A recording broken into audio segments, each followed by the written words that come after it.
Mais uma vez nós nos reunimos como povo de Deus para prestar culto a Ele e ouvirmos sim atentamente a Sua palavra.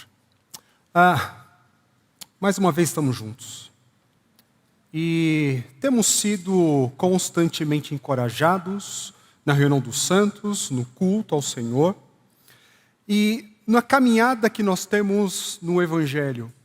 É uma caminhada de relacionamento. Eu, você, nós nos relacionamos uns com os outros, mas sobretudo nós nos relacionamos com o nosso Senhor, com o nosso Deus. Este relacionamento se dá por meio da sua revelação, por meio de Jesus, e nós precisamos dia a dia abrir a palavra, ler a palavra, meditar na palavra, para que possamos prosseguir neste relacionamento com o Senhor até os fins do tempo, e uma vez que chegar aos fins dos tempos, eternamente com Ele, na morada que Ele reservou para cada um de nós. Eu quero falar mais uma vez sobre oração. Peço que vocês abram suas Bíblias, não é no Evangelho de Mateus, não é no Evangelho de Lucas, mas é em Efésios, carta do apóstolo Paulo aos Efésios, capítulo 1, dos versículos 15 a 23. Efésios, capítulo 1, versículo 15 até o 23. Por essa razão, desde que ouvi falar da fé que vocês têm no Senhor Jesus e do amor que demonstram para com todos os santos, não deixo de dar graças por vocês, mencionando-os em minhas orações. Peço que o Deus de nosso Senhor Jesus Cristo, o glorioso Pai, dê a vocês espírito de sabedoria e de revelação, no pleno conhecimento dele. Oro também para que os olhos do coração de vocês sejam iluminados, a fim de que vocês conheçam a esperança para a qual Ele o chamou, as riquezas da gloriosa herança dele nos santos, e a incomparável grandeza do seu poder para conosco, os que cremos, conforme a atuação da sua poderosa força. Esse poder Ele exerceu em Cristo, ressuscitando-o dos mortos e fazendo-o assentar-se à sua direita, nas regiões celestiais, muito acima de todo governo e autoridade, poder e domínio, e de todo nome que se possa mencionar, não apenas nesta era, mas também na que há de vir. Deus colocou todas as coisas debaixo de seus pés, e o designou cabeça de todas as coisas para a igreja, que é seu corpo, a plenitude daquele que enche todas as coisas em toda e qualquer circunstância.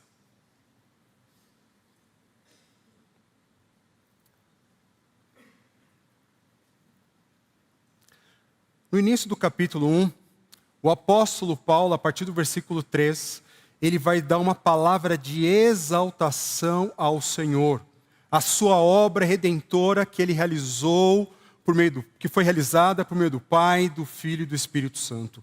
Ele começa dizendo: bendito seja Deus e Pai. Ele louva a Deus. Ele fala da obra de Cristo, que Cristo, ele remiu pelo seu sangue, ele comprou todo aquele que crê pelo seu sangue. E o Espírito Santo, ele selou e guardou até aquele dia, ele nos guardará. Uma grandiosa obra. Ele dá essa palavra de exaltação, porque ele é conhecedor dessa verdade. Quando ele vai dar seguimento a essas palavras, a partir do versículo 15, o apóstolo Paulo, depois de uma grande palavra de louvor, diante de uma grande palavra de exaltação a Deus, agora ele faz uma grande oração. Uma grande oração. E aí, uma pergunta que fica para mim e para você: o que nos move a orar? O que nos move, o que nos conduz à oração todos os dias? Nós oramos talvez por culpa. Culpa porque, poxa, eu preciso orar, é me dito, é ensinado que é necessário orar, então eu fico com culpa e tento orar. Ou, diante das necessidades que se apresentam, eu preciso orar e clamar a Deus que é superior, que é soberano, que é todo-poderoso, para que Ele venha a intervir e fazer algo ao meu favor. Bem, nós podemos orar por diversas razões e nenhuma dessas elas são ruins. O importante é orarmos. O Senhor Jesus, Ele ensinou aos seus discípulos como orar e nos deixou o modelo do Pai Nosso, conhecido talvez de todos aqui. Mas o apóstolo Paulo, ele nos mostra o que o move à oração é a grande obra de Deus. Ele entende o que Deus realizou na cruz do Calvário. Deus enviou seu filho foi entregue na cruz do Calvário para realizar a obra de salvação, para que todo aquele que nele crê tenha vida eterna.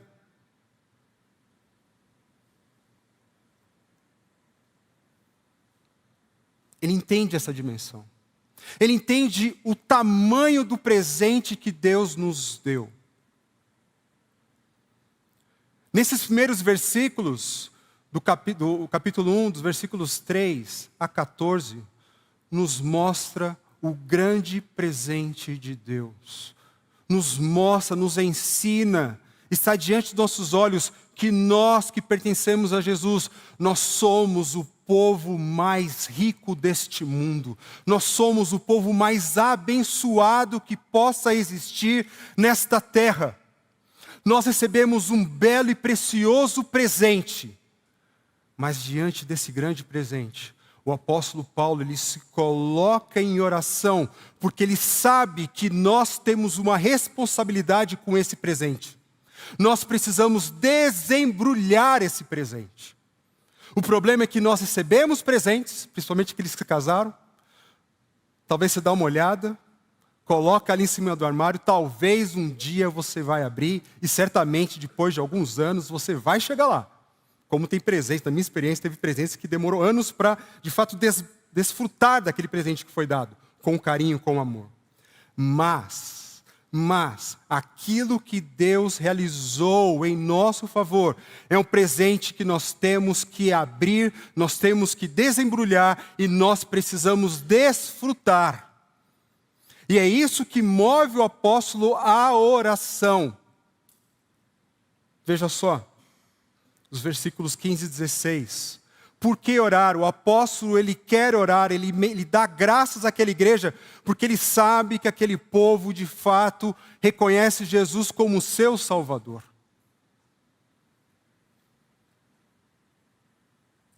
E reconhecendo Jesus como seu Salvador, fazendo parte do seu povo, é uma igreja que ama os seus. O amor é a nossa mensagem. É a mensagem do Evangelho, é porque Deus amou. Deus amou que deu o seu melhor. E nós que fazemos parte da igreja de Cristo, nós precisamos amar uns aos outros como um sinal de que somos discípulos dele. Paulo, que foi líder dessa igreja, Paulo que fundou essa igreja, ele está afastado dessa igreja por pelo menos 6, 7 anos. E quando ele vai escrever essa carta a ela, ele é informado que aquela igreja permanece firme e permanece amando e cuidando dos seus. Não é que a igreja era uma igreja apaixonada, ficava distribuindo beijos, abraços para todo mundo, mas é uma igreja que nutria e vivia o cuidado mútuo de uns para com os outros. E essa igreja, por causa disso, fazia parte da lista de oração do apóstolo Paulo. Constantemente, ele dava graças a Deus, ele louvava a Deus, ele agradecia a Deus, porque aquela igreja era uma igreja firme no Evangelho. Nós que fazemos parte desta igreja, que reconhecemos Jesus como nosso Salvador, nós precisamos amar uns aos outros como um sinal que somos discípulos dele. E nós precisamos orar em favor do outro, dando graças a Deus, porque o Senhor conquistou corações para Ele. O Senhor, Ele vai dizer aqui que o motivo da oração, eu falei o Senhor, mas o apóstolo Paulo, o motivo que nós temos que orar é orar por conhecimento. Ore por conhecimento. Ore por conhecimento. Essa palavra aparece algumas vezes aqui. Conhecimento. Quando você pensa em conhecimento, o que você busca responder? O que é conhecimento? Saber? Poder escrever um artigo sobre alguma coisa? Poder ser um mestre, um doutor a respeito de algum assunto? Isso é ter conhecimento, mas é deste conhecimento que nós temos que orar? Ou faz parte a nossa oração de orar por conhecimento? É necessário que oremos sim por conhecimento. E o primeiro é a respeito que nós precisamos orar pelo conhecimento para que de fato conheçamos a Deus. Conheça a Deus. Ore em favor da igreja para que a igreja conheça a Deus. Ore em favor de si mesmo para que você conheça a Deus. Eu, já com a minha idade, os meus 40 e poucos anos, ou 40 e tantos anos, já cheguei à conclusão que ao fim do ano eu não tenho que colocar alguns tipos de metas para o próximo ano. Que eu vou correr a São Silvestre, já desisti disso daí faz tempo. Por outro lado, se eu não fiz na virada do ano, todo dia eu tenho que fazer uma meta. E eu quero desafiá-los a ter essa meta diária na sua vida, para que você decida conhecer cada vez mais a Deus. Porque certamente nós temos planos, e não há nenhum erro a respeito de termos planos. Nós oramos para que esses planos eles possam ser concretizados. Nós buscamos estratégias para alcançar o objetivo desses planos. Eles têm o seu valor, mas se chegar ao final do ano e você não conheceu a Deus, esses seus planos não têm valor algum. Decida hoje conhecer a Deus, porque diante da dimensão da obra de Deus, daquilo que o apóstolo Paulo fala nos primeiros versículos do capítulo 1, a oração dele em favor da igreja é que essa igreja ela conheça mais a Deus. Ele diz: peço que o Deus de nosso Senhor Jesus Cristo, o glorioso Pai, dê a vocês espírito de sabedoria e de revelação no pleno conhecimento dele.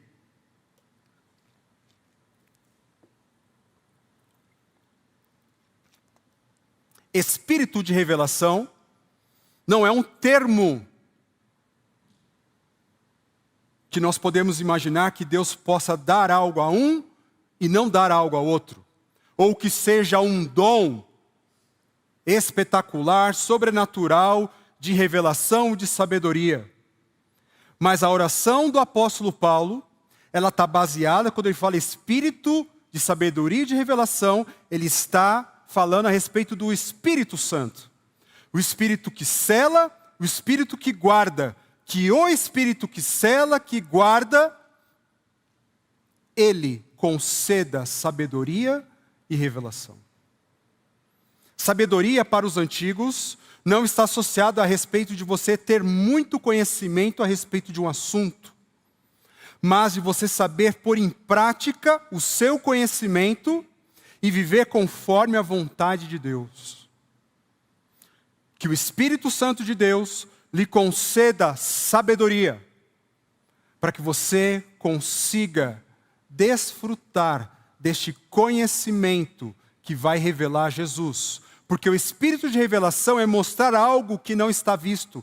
É Deus na ação do Espírito Santo, se revelando cada vez mais a vocês. Tem um rapaz, carioca, que ele tem um canal que ele fala fluentemente a língua russa. Não sei se vocês já viram. E ele tem lá, ele conversando com russos, os russos falam assim, quanto tempo você morou aqui? Ele falou, nunca saí do Brasil. Mas ele conhece perfeitamente a língua, ele conhece muito a respeito da cultura, dos lugares, dos pontos turísticos, das obras de arte, da música, da literatura. Ele é um vasto conhecedor, mas nunca até então tinha pisado o pé na Rússia. Não é esse tipo de conhecimento que o apóstolo está falando. Tem o seu lugar, tem o seu valor estudarmos teologia, e temos que estudar, de lermos muitos livros, de ouvirmos muitas palavras de exposições bíblicas, muitas aulas. Isso tem o seu valor, tem o seu lugar, mas só isso não torna você uma pessoa piedosa. Apesar que é difícil nós encontrarmos uma pessoa piedosa que não conheça o Deus da palavra e a sua palavra. Você pode conhecer muito a palavra de Deus, você pode saber muito a respeito de teologia e não conhecer o Deus da palavra e da teologia. Mas ao contrário, não é verdadeiro.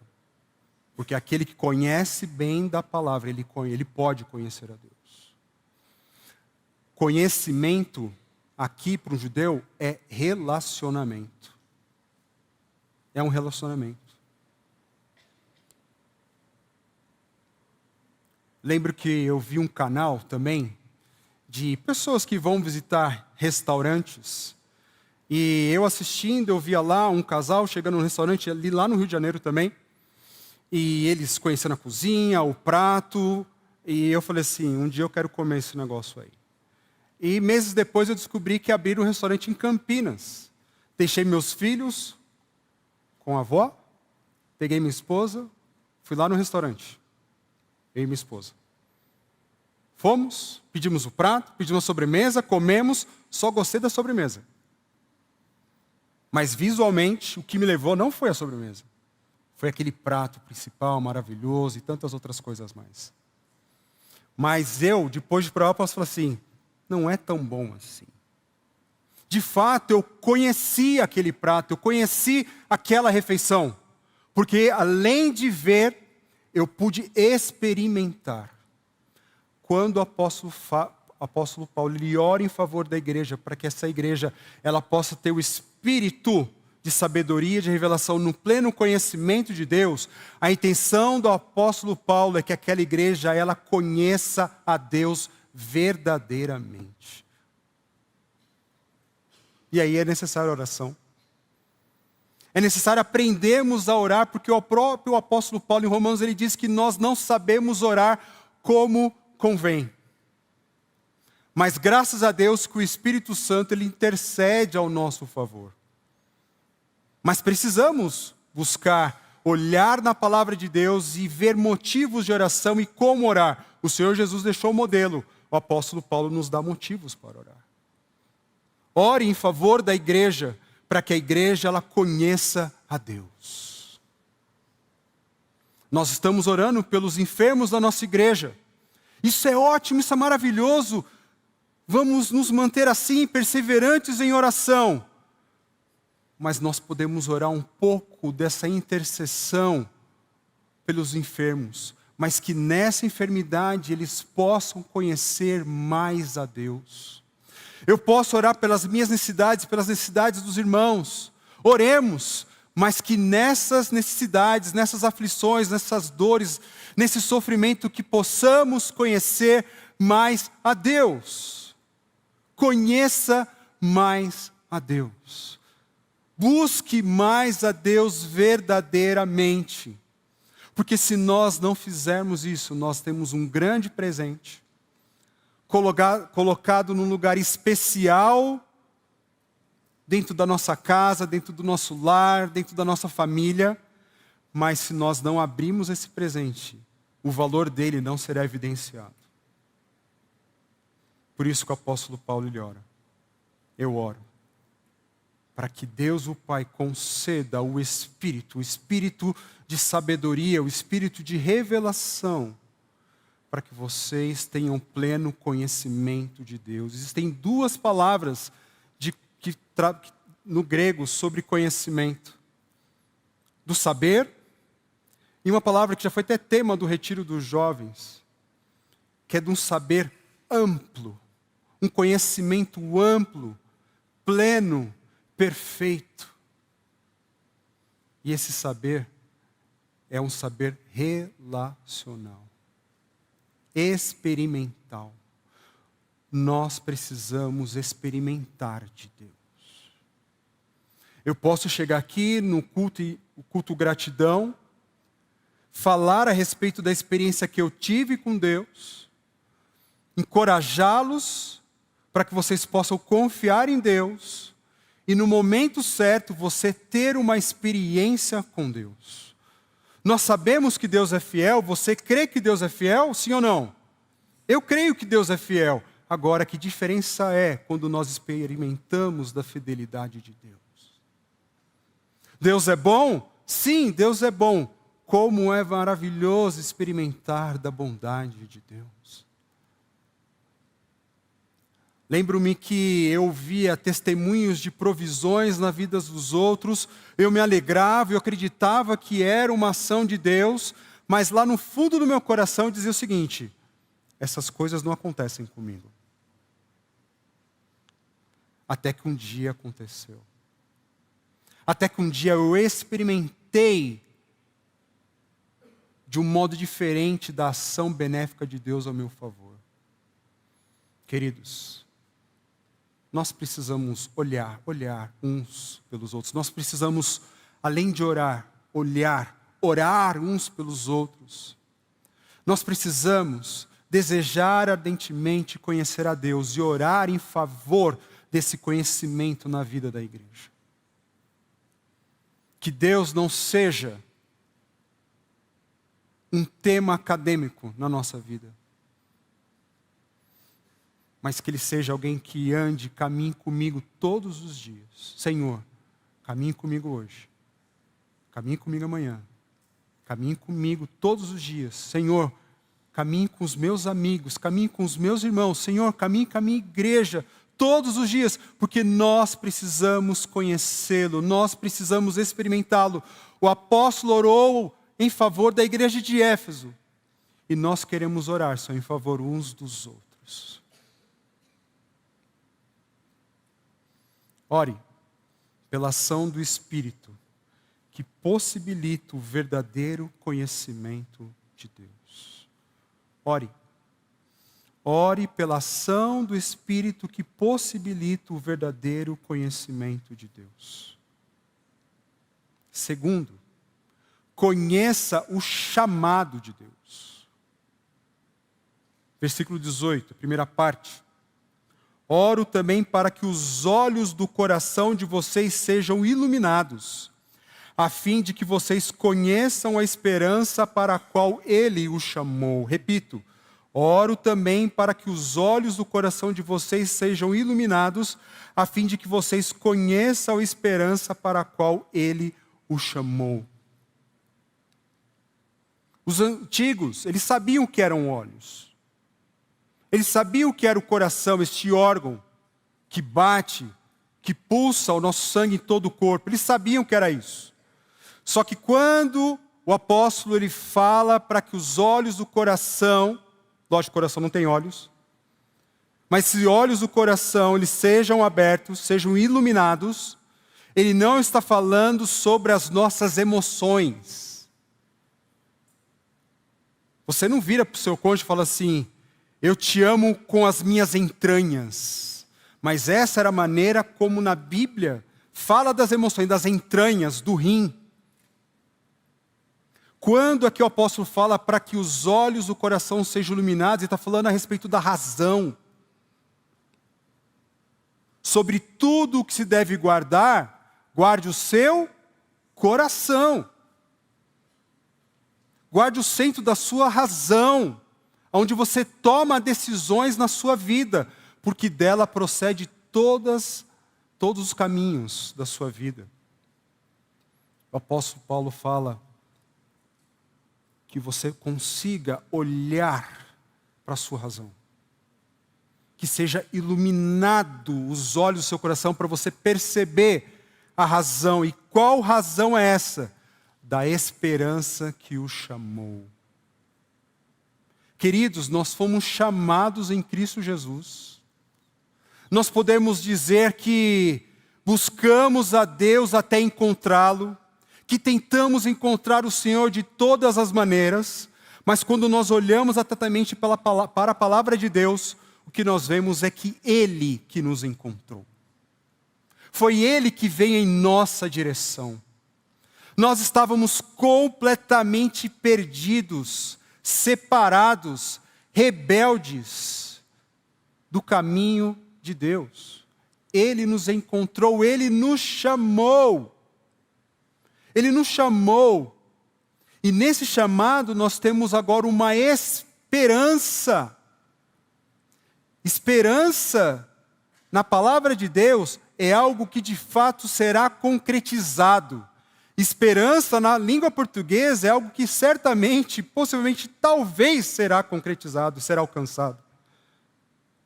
Nós falamos de esperança como uma coisa inalcançável. Mas quando a palavra de Deus fala sobre esperança, ela está falando de algo que vai ser desfrutado, vai ser palpado. Você vai poder tocar, você vai poder experimentar verdadeiramente. Conheça o chamado de Deus, porque o Senhor nos chamou e nos tornou filhos. Nele nós somos eleitos. Nele nós somos ricamente abençoados com toda sorte de bênçãos espirituais. Veja só quem nós somos em Cristo, igreja. Olha o presente que o Senhor nos deu.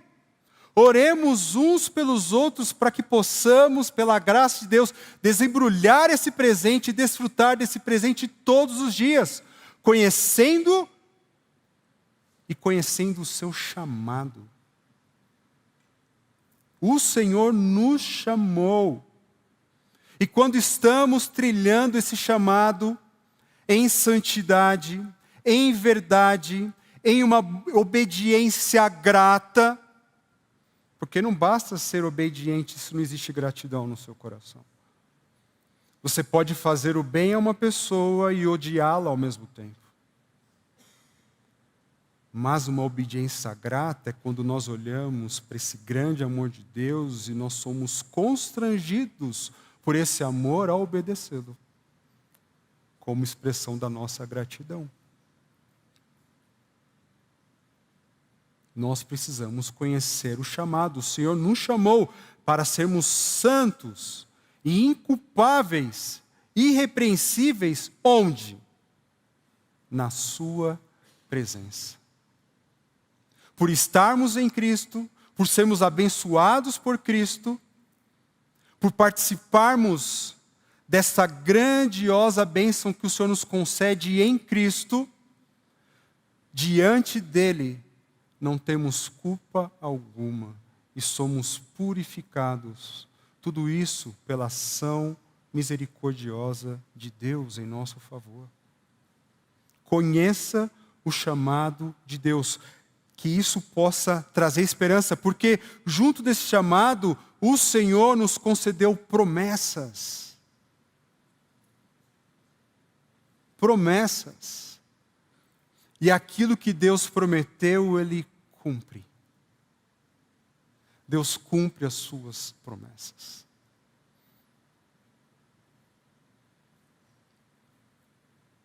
O pastor Gessé tem pregado em Hebreus e fala: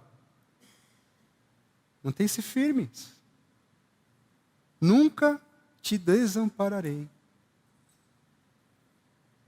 Nunca, jamais. Busque em primeiro lugar o reino de Deus. Busque amar a Jesus, conhecer a Jesus, fazer a vontade de Jesus. E aquilo que é necessário para viver, Ele vai conceder. É promessa. Busque a Deus. Preocupe-se com o reino de Deus. E o Pai vai conceder aquilo que você precisa. Confie em Deus, nutre todos os dias a confiança que o Senhor cuida de você. É difícil? Sim, é difícil. Mas nós precisamos nutrir a nossa fé com verdades. E as verdades, elas são contidas na palavra e as promessas de Deus que nós temos que nos agarrarmos.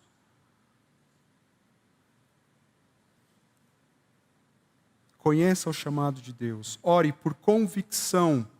Convicção do chamado de Deus e a convicção do cumprimento de suas promessas. Aquilo que o Senhor prometeu, Ele vai cumprir. O Senhor voltará. Está demorando para nós? Tá. Eu queria que Ele voltasse agora. Mas Ele voltará. Não sei se eu verei, estarei vivo quando Ele voltar. Mas Ele voltará. E eu aguardo ansiosamente no meu coração.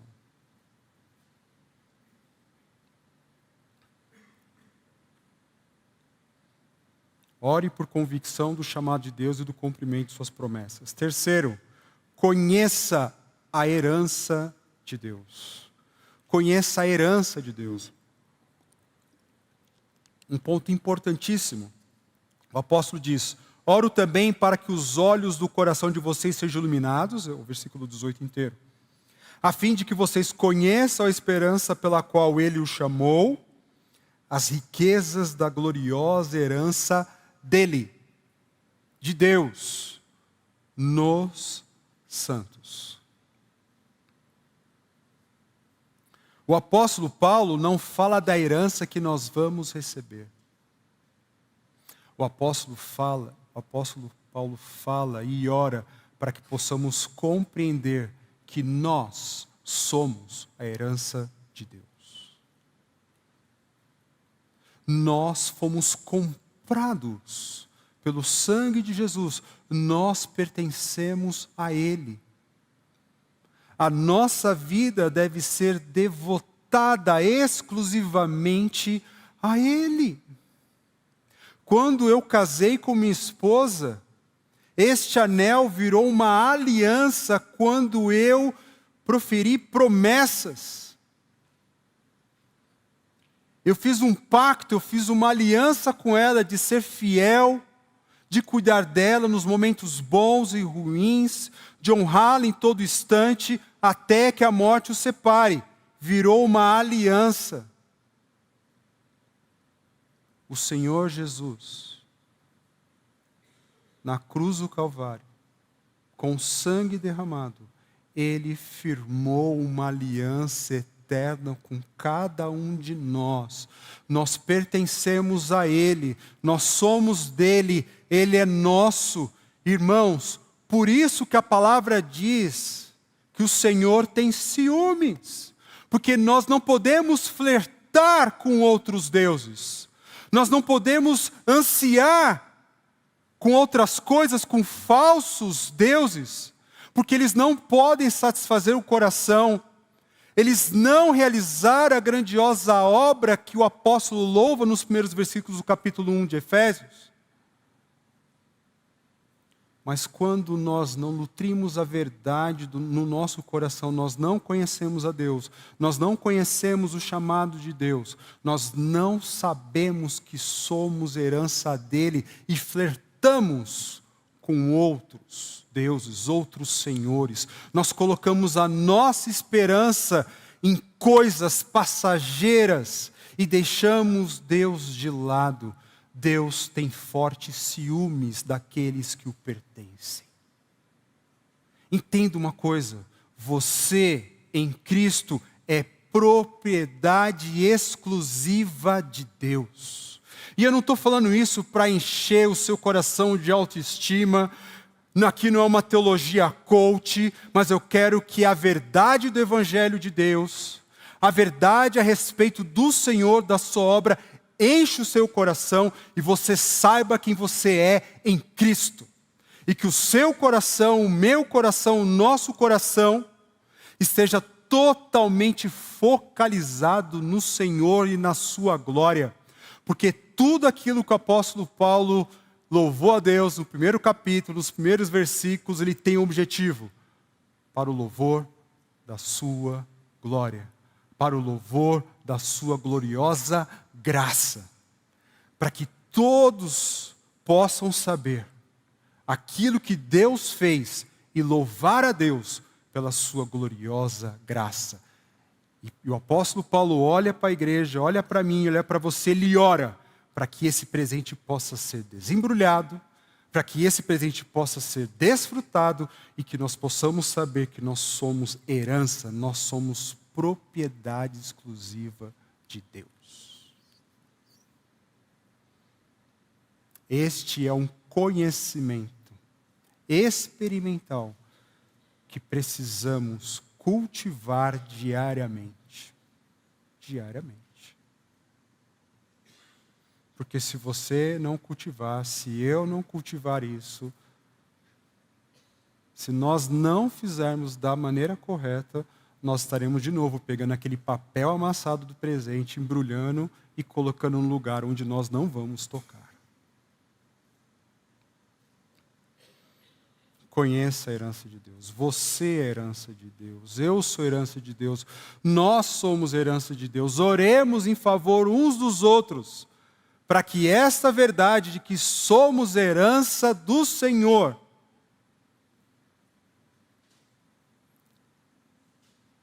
ela habite ricamente em nossos corações.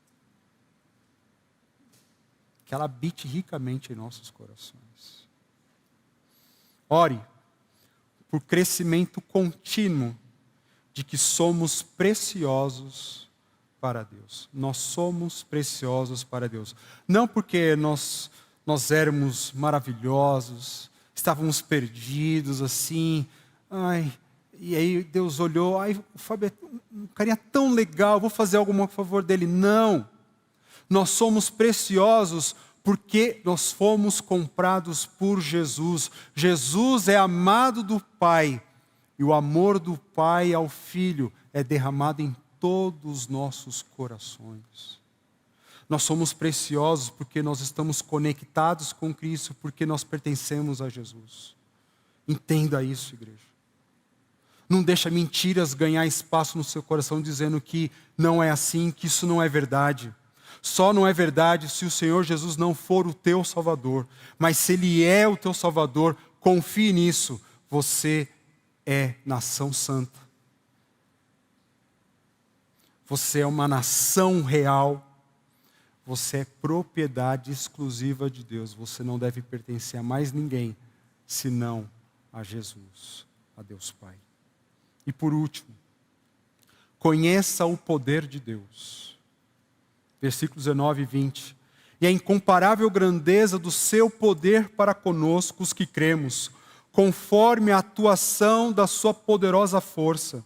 Esse poder ele exerceu em Cristo, ressuscitando dos mortos e fazendo assentar-se à sua direita nas regiões celestiais.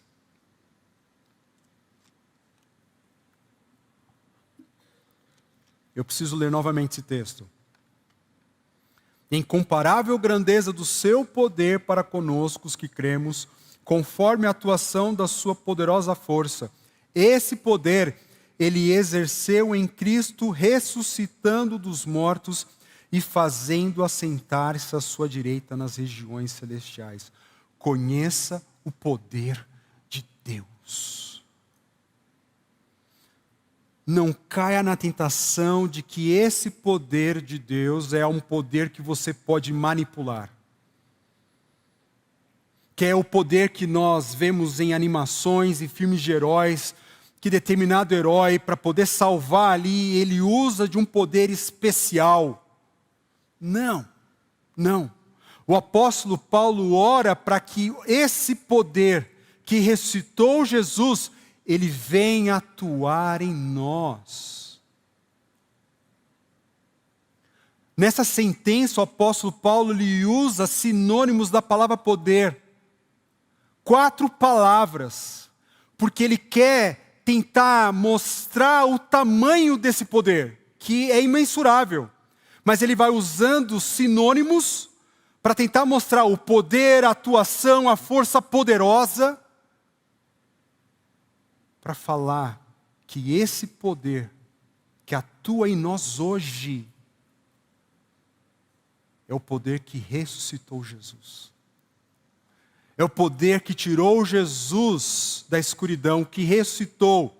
E também é o mesmo poder que o colocou à direita de Deus Pai, o poder que o exaltou.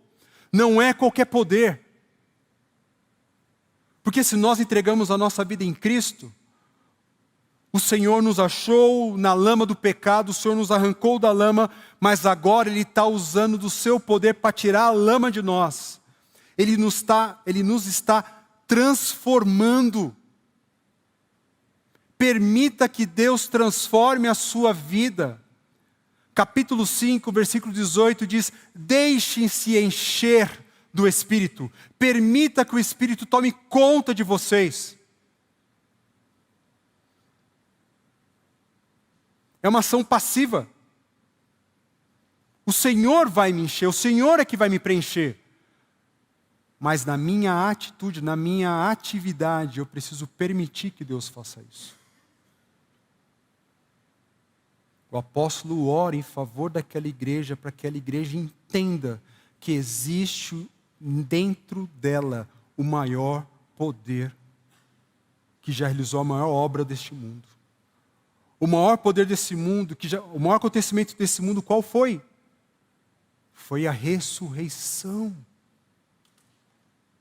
A ressurreição de Jesus. E esse poder habita em você, meu querido. Porque você tem que chegar de Deus e falar assim: Senhor, eu não consigo. Eu não consigo fazer a sua vontade. Eu não consigo te obedecer plenamente. O meu coração, ele fica flertando com outras coisas. Eu sei que o Senhor me amou, eu quero devotar a minha vida ao Senhor, mas aquelas outras coisas tentam me seduzir e eu me vejo inclinado a elas. Mas é isso mesmo, clame a Deus, porque por você mesmo você não consegue. Porque eu ainda estou para conhecer um marido que leu a palavra e falou assim: eu consigo amar a minha esposa como Cristo amou a igreja.